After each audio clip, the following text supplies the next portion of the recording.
আজকের রেসিপিতে নিয়ে আসলাম লাউ পোলাও। শুনে অবাক লাগছে? একদমই অবাক হবেন না। এই লাউ পোলাও কি যে সুস্বাদু হয়, একবার তৈরি করুন, এরপরেই বুঝবেন। অনেক সুস্বাদু। নরমালি পোলাও তো এমনি অনেক সুস্বাদু হয়, আর লাউ দিয়ে পোলাও করলে সেটা কিন্তু আরো বেশি সুস্বাদু হয়। এখানে আমি একটি লাউ নিয়ে নিলাম। এটা একটু গোল টাইপের, লম্বা বা গোল যেকোনো টাইপের লাউ দিয়েই করতে পারেন। তো লাউটা দুভাগ করে নিলাম, কারণ পুরোটা লাগবে না, এই অর্ধেকটা লাউ আমি নিব।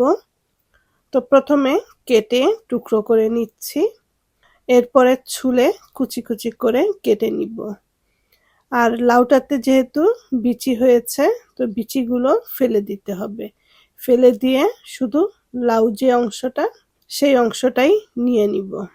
বাসায় যখনই লাউ আনে, আমি একটু লাউ আলাদা করে রেখে দেই এই পোলাওটা করার জন্য। কারণ এই পোলাওটা এত সুস্বাদু হয় যে বাচ্চারাও ভীষণ পছন্দ করে। তো লাউ দিয়ে পোলাওটা করলে বাচ্চাদেরও কিন্তু সবজি খাওয়া হচ্ছে, এমনি লাউ দিলে কিন্তু বাচ্চারা খেতে চায় না। তো এরকম লাউ দিয়ে পোলাও করে দিলে বাচ্চাদের পোলাওর সাথে সবজিটাও খাওয়া হয়ে যাবে। তো লাউটা আমি এভাবে কুচি করে নিচ্ছি, এবং অর্ধেকটা লাউ আমি এরকম করে কুচি করে নিব।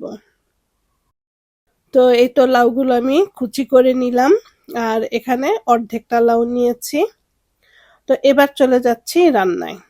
চুলায় একটি হাঁড়ি বসিয়ে দিলাম। হাঁড়িটা গরম হলে এর মধ্যে দিয়ে দিব 2 টেবিল চামচ ঘি। তো ঘিটা গলিয়ে নিতে হবে। আমাদের এখানে যেহেতু শীত, তো দেখা যায় ঘিটা সবসময় জমেই থাকে। তো ঘিটা গলে গেলে এরপরে দিয়ে দিলাম পেঁয়াজ কুচি, সাথে দিয়ে দিচ্ছি রসুন কুচি। তো এই পেঁয়াজ এবং রসুনটা ভেজে নিব, আর সাদা সাদা করেই কিন্তু ভেজে নিতে হবে, শুধু পেঁয়াজটা যাতে নরম হয়ে যায়, এরকম করেই আমি পেঁয়াজটা ভেজে নিব। তো পেঁয়াজটা ভাজা ভাজা হয়ে গেছে, আর দেখতে পাচ্ছেন এটা কিন্তু সাদাই রয়ে গেছে। তো এই পর্যায়ে আমি কুচি করা লাউগুলো দিয়ে দিব, আর লাউগুলো পেঁয়াজের সাথে ভেজে নিব। আর এখন কিন্তু কোনো লবণ দিচ্ছি না, কারণ এখন লবণ দিলে লাউয়ের ভেতর থেকে পানিটা বের হওয়া শুরু হবে। তো এজন্য লবণটা পরে দিব। তো পেঁয়াজের সাথে লাউটা নরম করে ভেজে নিতে হবে। আর লাউ দেওয়ার পরে অনবরত কিন্তু নাড়তে হবে, নয়তো দেখা যাবে লাউটার কালার চলে আসছে বা হাঁড়ির তলায় লেগে গেছে। তো হাঁড়ির তলায় লেগে গেলে কিন্তু পোলাওটা একদমই ভালো লাগবে না। তো অনবরত নেড়ে লাউটা ভেজে নিতে হবে। তো লাউটা ভাজা হয়ে গেছে। এখন এই লাউয়ের মধ্যে আমি দিয়ে দিচ্ছি পোলাওর চাউল। এখানে আমি 2 গ্লাস পোলাওর চাউল নিয়েছি। তো চালটা আগেই ধুয়ে পানি ঝরিয়ে রেখেছি। তো চালটা দেওয়ার পরে চালটা ভালো করে ভেজে নিব। আর পোলাওর চাল কতটুকু ভাজতে হয় এটা সবাই জানেন, তো আর সেটা আর বললাম না।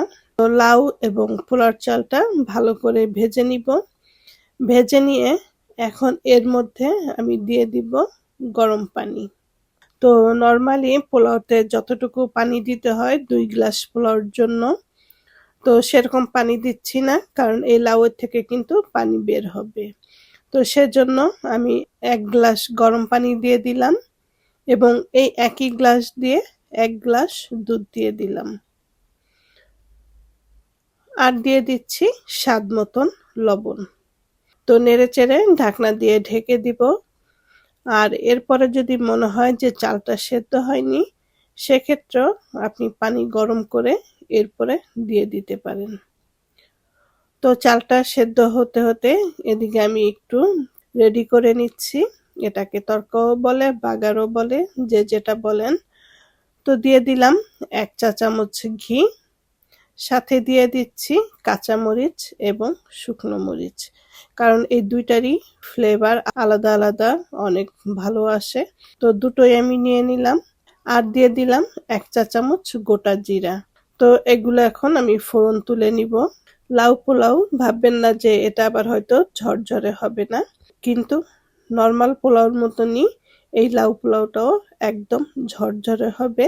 ফোড়ন তোলা হয়ে গেলে এরপরে এটা আমি পোলার মধ্যে ঢেলে দিব। পোলার মধ্যে ঢেলে দিয়ে ভালো করে মিশিয়ে নিব।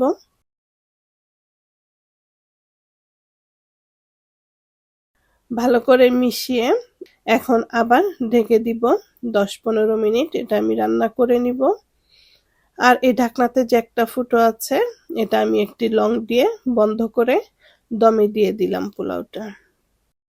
তো 10 মিনিট পরে ঢাকনাটা খুলে এখন আমি দিয়ে দিলাম ধনেপাতা কুচি। আর এখন পোলাওর থেকে যে এত সুন্দর একটা মজার ফ্লেভার বের হয়েছে, ইচ্ছে করছে এখনই খেয়ে ফেলি।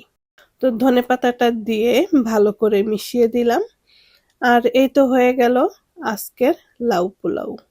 গরম গরম লাউ পোলাও শুধু এমনিই খেতে পারেন অথবা যেকোনো তরকারি দিয়ে খেতে পারেন। তো আশা করছি রেসিপিটা ভালো লাগবে। আর ভালো লাগলে অবশ্যই স্বপ্নকথা প্যারিস চ্যানেলের সাথে থাকবেন। ভালো থাকবেন সবাই। আল্লাহ হাফেজ।